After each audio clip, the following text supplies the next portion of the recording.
ಭಾರತ ದೇಶದಲ್ಲಿ ಕ್ರೀಡೆ ಅಂತ ಹೇಳಿದ್ರೆ ಯುವಕರಿಗೆ ಅತಿ ಉತ್ಸಾಹ ಆಗಿರ್ತಕ್ಕಂಥ ಒಂದು ಇವೆಂಟ್ ಆಗಿರ್ತದೆ. ಇವತ್ತು ನಮ್ಮ ಭಾರತ ದೇಶದಲ್ಲಿ ಕಬಡ್ಡಿ ಅನ್ನೋದು ಒಂದು ಗ್ರಾಮಾಂತರ ಕ್ರೀಡೆ. ಇವತ್ತು ತನ್ನಲ್ಲಿರ್ತಕ್ಕಂಥ ಬಲವನ್ನ, ತಾಕತ್ತನ್ನ ಮತ್ತು ಧೈರ್ಯವನ್ನ ಪ್ರದರ್ಶಿಸ್ತಕ್ಕಂಥ ಕ್ರೀಡೆ ಯಾವುದಾದ್ರೂ ಇದೆ, ಅದು ಗ್ರಾಮೀಣ ಕ್ರೀಡೆ ಕಬಡ್ಡಿ ಆಗಿದೆ. ಆ ನಿಟ್ಟಿನಲ್ಲಿ ಇವತ್ತು ನಮ್ಮ ಭಾರತೀಯ ಜನತಾ ಪಕ್ಷದ ಯುವ ಮೋರ್ಚಾದ ಎಲ್ಲ ಕಾರ್ಯಕರ್ತರು ಸೇರಿ ಮಾಲೂರು ತಾಲೂಕು ಮಟ್ಟಕ್ಕೆ ಒಂದು ಕಬಡ್ಡಿ ಟೂರ್ನಮೆಂಟ್ನ ಆಯೋಜನೆ ಮಾಡಿದ್ದಾರೆ. KSM ಕಪ್ ಅಂತ, KSM ಕಪ್ ಸೀಸನ್ 1 ಅಂತ. ಇದೇ ಆಗಸ್ಟ್ 8 ಮತ್ತು 9ನೇ ತಾರೀಕು ಹೊನ್ನಲು ಬೆಳಕಿನಲ್ಲಿ ಈ ಒಂದು ಕ್ರೀಡಾಕೂಟವನ್ನ ಕಬಡ್ಡಿ ಟೂರ್ನಮೆಂಟ್ನ ಆಯೋಜಿಸಲಾಗಿದೆ. ಇಲ್ಲಿನ ವಿಶೇಷತೆ ಏನಂತ ಹೇಳಿದ್ರೆ, ಈ ಒಂದು ಕಬಡ್ಡಿ ಟೂರ್ನಮೆಂಟು ಮಾಲೂರು ತಾಲೂಕು ಮಟ್ಟಕ್ಕೆ ಸೀಮಿತ ಆಗಿರ್ತದೆ. ಪ್ರತಿಯೊಂದು ಪಂಚಾಯಿತಿಯಿಂದ ಒಂದೊಂದು ತಂಡ ಬರಬೇಕು. ಆ ತಂಡದಲ್ಲಿರ್ತಕ್ಕಂಥ ಒಳ್ಳೆ ಆಟಗಾರನ ಗುರುತಿಸಬೇಕು. ಮುಂದಿನ ದಿನಗಳಲ್ಲಿ ಭವಿಷ್ಯದಲ್ಲಿ ಅವ್ರನ್ನ ರಾಜ್ಯ ಮಟ್ಟ, ರಾಷ್ಟ್ರ ಮಟ್ಟಕ್ಕೆ ಬೆಳೆಸ. ನೂತನವಾಗಿ ಪ್ರಾರಂಭವಾಗಿರುವ ಶ್ರೀವೇಣು ಟಿವಿಎಸ್ ಶೋರೂಮ್ನಲ್ಲಿ ಟಿವಿಎಸ್ ಕಂಪನಿಯ ಎಲ್ಲಾ ರೀತಿಯ ಪೆಟ್ರೋಲ್ ಮತ್ತು ವಿದ್ಯುತ್ ಚಾಲಿತ ಬೈಕ್ಗಳಿಗಾಗಿ ಎಂದೇ ಭೇಟಿ ನೀಡಿ. ವಿಳಾಸ ಬೈಪಾಸ್ ರಸ್ತೆ, ಮಾರುತಿ ನೆಕ್ಸಾ ಕಾರ್ ಶೋರೂಮ್ ಪಕ್ಕ, ಕೋಲಾರ.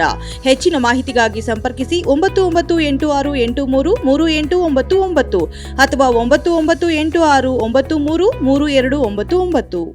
ಒಂದು ಕೆಲಸನ ಮಾಡಬೇಕು ಅಂತ ಹೇಳ್ಬಿಟ್ಟು KS ಮಂಜುನಾಥ್ ಗೌಡ್ರು ಮತ್ತು ನಮ್ಮ ಭಾರತೀಯ ಜನತಾ ಪಕ್ಷದ ಎಲ್ಲ ಯುವಕರು, ಪ್ರಭು ಮತ್ತು ಮಹೇಂದ್ರ ಮತ್ತು ಕಿರಣ್ ಇಂತ ಇವರೆಲ್ಲ ಸೇರಿ ಒಂದು ತೀರ್ಮಾನ ತಗೊಂಡು ರಾಷ್ಟ್ರ ಮಟ್ಟಕ್ಕೆ ಕಳಿಸೋ ಒಂದು ವಿಚಾರದಲ್ಲಿ ಒಂದು ಟೂರ್ನಮೆಂಟ್ ಆಯೋಜಿಸಿದ್ದೀವಿ. ದಯವಿಟ್ಟು ಮಾಲೂರು ತಾಲೂಕಿನ ಎಲ್ಲ ಕ್ರೀಡಾಪಟುಗಳು, ಯುವ ಜನತೆ ಇದನ್ನ ಬಂದು ನೋಡಿ ಸವಿಬೇಕಂತ ಕೇಳ್ಕೊಂತೇನೆ. ಮತ್ತು ಬರ್ತಕ್ಕಂಥ ಎಲ್ಲ ಗ್ರಾಮೀಣ ಕ್ರೀಡಾಪಟುಗಳಿಗೆ ಜರ್ಸಿ ಮತ್ತು ಶೂ ಮತ್ತು ಎಲ್ಲ ಊಟದ ವ್ಯವಸ್ಥೆಯನ್ನು ಮಾಡಿರ್ತದೆ. ಈ 2 ದಿವಸ ನಡೆಯೋ ಕ್ರೀಡಾ ಹಬ್ಬಕ್ಕೆ ನೀವೆಲ್ಲ ಬಂದು ಇದನ್ನು ಯಶಸ್ವಿ ಮಾಡಬೇಕಂತ ಕೋರ್ಕೊಳ್ತೀವಿ. ಮಾಲೂರು ಹೋಂಡಾ ಸ್ಟೇಡಿಯಂನಲ್ಲಿ ಈ ಒಂದು ಕ್ರೀಡಾಕೂಟ ನಡೀತದೆ. ಈ ಕಬಡ್ಡಿ ಟೂರ್ನಮೆಂಟ್ 2 ದಿವಸ 8ನೇ ತಾರೀಕು 9ನೇ ತಾರೀಕು ಹೊನ್ನಲು ಬೆಳಕಿನಲ್ಲಿ ನಡೀತದೆ. ಮತ್ತು ಗ್ಯಾಲರಿ ಇರ್ತದೆ. 4 ರಿಂದ 5 ಸಾವಿರ ಜನ ಕೂತ್ಕೊಂಡು ನೋಡ್ತಕ್ಕಂಥ ಗ್ಯಾಲರಿ ಇರ್ತದೆ. ಊಟದ ವ್ಯವಸ್ಥೆ ಇರ್ತದೆ. ಎಲ್ಲ ವ್ಯವಸ್ಥೆಗಳಿರ್ತದೆ. ಯಾಕೆ ಅಂತ ಹೇಳಿದ್ರೆ, ಗ್ರಾಮೀಣ ಕ್ರೀಡೆಯನ್ನ ನಾವು ಉತ್ಸಾಹ ಮಾಡಿದಾಗ, ನಾವು ಪ್ರೋತ್ಸಾಹ ಮಾಡಿದಾಗ ಮಾತ್ರ ಇದು ಬೆಳೀತದೆ. ಮತ್ತು ಮಾಲೂರು ತಾಲೂಕಿನಿಂದ ಸುಮಾರು ಜನ ಕ್ರೀಡಾಪಟುಗಳು ಇವತ್ತು ಭಾರತೀಯ ರಾಷ್ಟ್ರ ಮಟ್ಟದಲ್ಲಿ ಭಾರತ ತಂಡಕ್ಕೆ ಆಡಿದ್ದಾರೆ.